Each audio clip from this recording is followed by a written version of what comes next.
Saúdo Sua Excelência, o Sr. Presidente da Câmara de Amarante, saúdo o Sr. Vice-Reitor da Universidade de Lisboa, saúdo o Sr.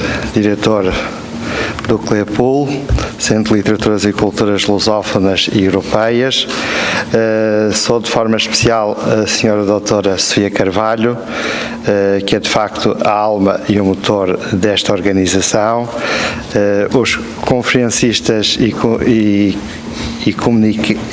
comunicadores que nos vão dar a matéria-prima deste Congresso Internacional, todos os inscritos, e uma palavra também de especial à equipa da Câmara de Amarante, que colaborou com a Sofia Carvalho e com a equipa do CLEPUL para preparar este evento. Umas palavras iniciais. Começando, gostaria de citar aqui, a propósito de Teixeira de Pascoais, uma figura que nos anos 40, uma figura maior da crítica literária portuguesa, considerado também um dos grandes sábios do século XX e que soube, logo na sua juventude, perceber a grandeza de Pascoais num dos seus primeiros artigos de crítica literária, que é o Padre Manuel Antunes, que dá o nome a um dos institutos que também promove este congresso, onde começa por dizer assim: e porquê? Porque vivemos no temps de la détresse, em que, segundo a palavra de Hölderlin, os deuses partiram e ainda não voltaram. Não voltarão e não se espera que voltem, e porque a arte existe em estreita aliança com o divino. Nestas condições, a arte parece converter-se em substituto do sagrado, e a obra, num secreto espaço de reserva, a arte parece ser um absoluto, a moeda do absoluto. Teixeira de Pascoais é uma espécie de filósofo da alma de um Portugal com alma. Teixeira de Pascoais é o ícone de uma geração de intelectuais portugueses à procura de uma ideia de Portugal e de povo português que tinha sido torpedeada pelos extremos do racionalismo e do positivismo oitocentista. É um pensador, um pedagogo, um mestre à procura de uma essência que acreditava ter sido perdida, desmerecida, descuidada.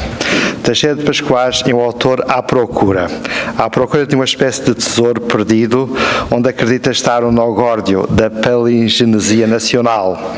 Recuperou palavras perdidas que hoje, em tempos ditos pós-modernos, nos causam alguma perplexidade e estranheza. Saudade, pátria, alma, gênio, tradição. E devolveu-lhe densidade ontológica. Por isso, à sua maneira, Pascoais foi ao mesmo tempo um revolucionário e um resistente. Pascoais é um espírito exigente para espíritos exigentes. É uma inteligência arguta para mentes argutas. Talvez a sua prosa e a sua poesia seja a mais enigmática de toda a grande prosa e de toda a grande poesia portuguesas.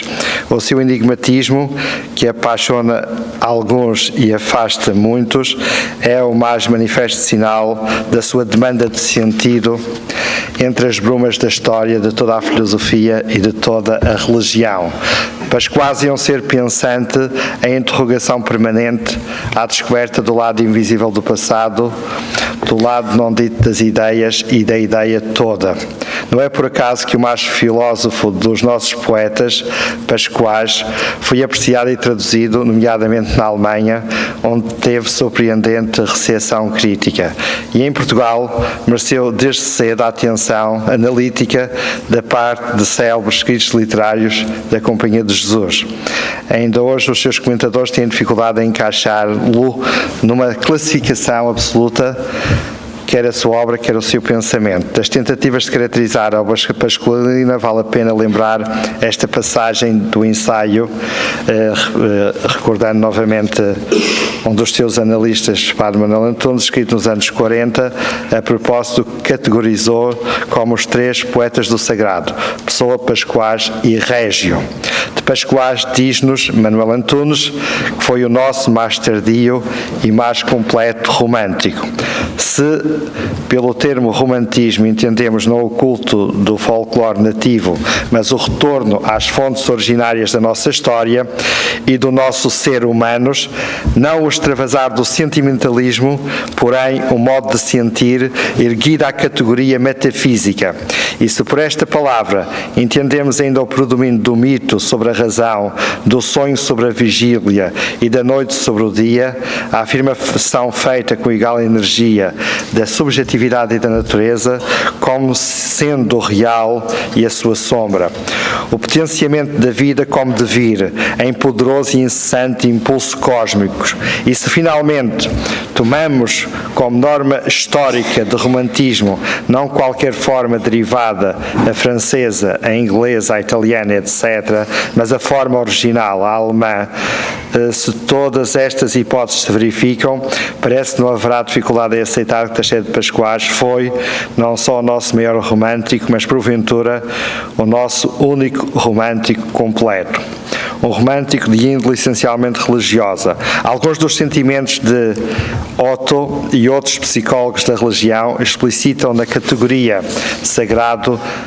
Nele o encontramos profundamente enraizados, o sentimento do luminoso, de algo superior e indeciso, mas que existe ou parece existir, realmente e subjetivamente, o sentimento do mistério, como a dor, o espanto, a incerteza, o medo de ser humana criatura.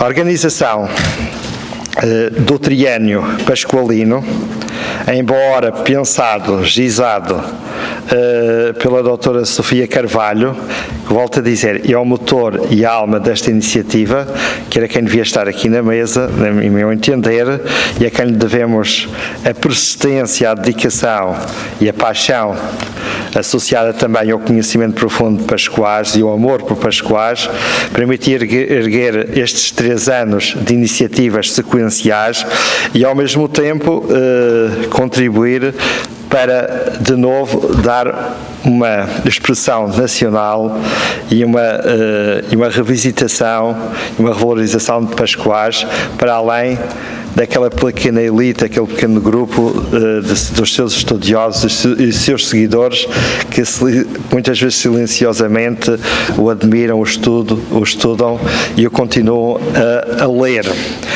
Eu gostaria de dizer que esta iniciativa da Sofia Carvalho, que a todos mobilizou e aqui nos reuniu, enquadra-se também, felizmente, no quadro do nosso centro de investigação, dirigido pelo professor Ernesto Rodrigues, numa nova geração de investigadores que está a recuperar e a revalorizar a obra de figuras maiores da cultura portuguesa, com uma abordagem nova e esforçando-se também, não só para fazer aquilo que nós podíamos chamar o comentário aos autores, que fazemos nos congressos e nos livros de estudos, mas ao mesmo tempo acompanhado de um esforço à maneira do Renascimento, ultrapassando o comentarismo medieval, de também reunir e publicar de forma criticamente anotada a obra completa, global desses autores. Porque aí sim, depois destes congressos, é que se completa o serviço à divulgação desses autores no contexto da cultura portuguesa e ao mesmo tempo fazer também um exercício de internacionalização, publicando o melhor dessas obras e divulgando no estrangeiro, nomeadamente em língua inglesa, em língua espanhola e, quiçá, por vezes, em língua francesa. E este esforço é que completa e que faz realmente tornar e disponibilizar, tornar pública a obra e disponibilizar ao grande público essa obra, porque muitas vezes em Portugal vemos muito mais comentários sobre os autores do que para a própria obra do autor. Mais depressa na livraria se encontra estudos sobre Damião de Góes, sobre Vieira, sobre Pascoais, há atas de congressos, estudos, mas depois queremos encontrar a obra, a Cível Lagoa em Brunto, e não encontramos. Somos nisso muito mais medievais, somos muito mais comentadores de medievais e menos renascentistas. Não esqueçamos quem fez o Renascimento, o que fez o Renascimento e criou aquele escola extraordinário em Portugal e na Europa. Foi a revisitação, a recuperação e a reedição criticamente anotada e enquadrada das obras dos autores clássicos. Também precisamos de continuar esse trabalho e fazer acompanhar do documentário, que é fundamental, da análise, mas também depois disponibilizar ao grande público a obra no seu conjunto. Isso é o maior serviço que se faz à cultura portuguesa. E neste sentido, no contexto do nosso centro, a Sofia Carvalho enquadra-se neste esforço de um conjunto de jovens investigadores que o saúdo e que têm feito esse esforço de divulgação de autores, especialmente a partir do século XVI até ao século XX, e recordo o esforço de publicação que está em curso da obra completa de Fernando Oliveira, da obra de Vieira, que já foi feita, da obra de Félix da Costa, por Ricardo Ventura, a obra completa de Pombal, que está em curso. No século XIX, a obra de Guerra Junqueiro, em cooperação com a Câmara de Freixo de Espada à Cinta, de Sena Freitas, em cooperação com a Câmara de São Miguel.